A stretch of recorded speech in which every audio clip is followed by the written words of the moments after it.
بسم اللہ الرحمن الرحیم۔ شروع اللہ کے نام سے جو بڑا مہربان نہایتی رحم کرنے والا ہے۔ حضرت داؤد علیہ السلام کا واقعہ۔ حضرت داؤد یہودہ ابن یعقوب کی اولاد میں سے ہیں۔ حضرت داؤد علیہ السلام بادشاہ تھے۔ حضرت داؤد علیہ السلام جب تخت پر بیٹھے اس کے 40 سال بعد ان کو پیغمبری ملی اور اللہ تعالیٰ ان کو اتنی قوت دی تھی کہ کوئی بادشاہ ان کے ساتھ مقابلہ نہیں کر سکتا تھا۔ اللہ تعالیٰ قرآن پاک میں فرماتا ہے، اور یاد کر ہمارے بندے داؤد کو جو صاحب قوت تھا اور ہماری طرف رجوع کرنے والا تھا اور ہمارا ذکر کرنے والا تھا۔ یاد کرو داؤد کو جو نہایت ہی قوت اور طاقت والے تھے، ان کی حکومت بھی مضبوط تھی۔ اللہ تعالیٰ نے حضرت داؤد علیہ السلام کو زمین پر خلیفہ بنایا تھا اور حکم دیا تھا، اگر لوگ آپ کے پاس کوئی معاملہ لے کر آئے تو انصاف کے ساتھ ساتھ فیصلہ کرے۔ ان کی سلطنت میں مظلوموں کو انصاف ملتا تھا، ظالموں کو سزا دی جاتی تھی۔ حضرت داؤد علیہ السلام دن رات عبادت میں مصروف رہتے تھے، اللہ کے ذکر سے کبھی غافل نہیں ہوئے۔ آپ کی حکومت میں کوئی بھوکا نظر نہیں آتا تھا۔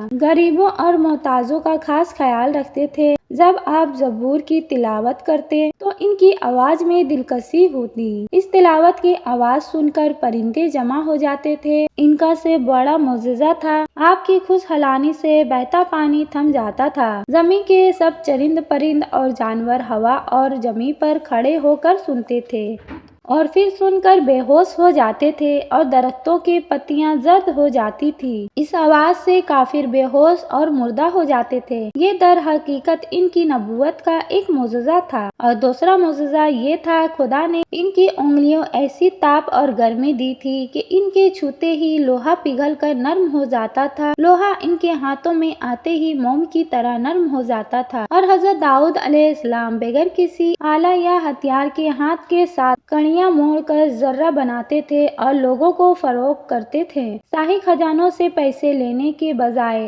آپ اپنی محنت سے روزی کماتے تھے۔ حضرت داؤد علیہ السلام کی بنائی ہوئی ذرہ ہے لوگ شوق سے خریدتے تھے اور دشمن پر فتح حاصل کرتے تھے، جبکہ باقی لوگ آگ میں لوہا گرم کر کڑیاں بناتے تھے۔ ایک روایت میں ہے کہ لوہے کے ذرے پہلے انہوں نے ہی ایجاد کی۔ ایک ذرہ اس وقت 400 درہم میں فروخت ہوتی تھی، اور ان کا یہ معمول تھا کہ وہ 200 درہم درویش اور محتاجوں کو دے دیتے تھے، اور 100 درہم اپنے عزیز اور احقار کو دیتے، اور 100 درہم اپنی عبادت کے لیے، اپنی غذا کے لیے رکھتے تھے۔ کبھی کبھی آپ حضرت ابراہیم، حضرت یعقوب اور حضرت اسحاق کے بارے میں سوچا کرتے تھے کہ اللہ نے ان کو کتنی بلند مرتبے سے نوازا ہے، تو غیب سے آواز آتی کہ اے داؤد، ان کو یہ بزرگی اس کے لیے دی گئی ہے کہ وہ ہر مصیبت میں صبر کرتے تھے۔ تو حضرت داؤد علیہ السلام نے کہا کہ میں بھی مصیبت میں صبر کروں گا تاکہ اللہ کا محبوب بندہ کہلاؤں۔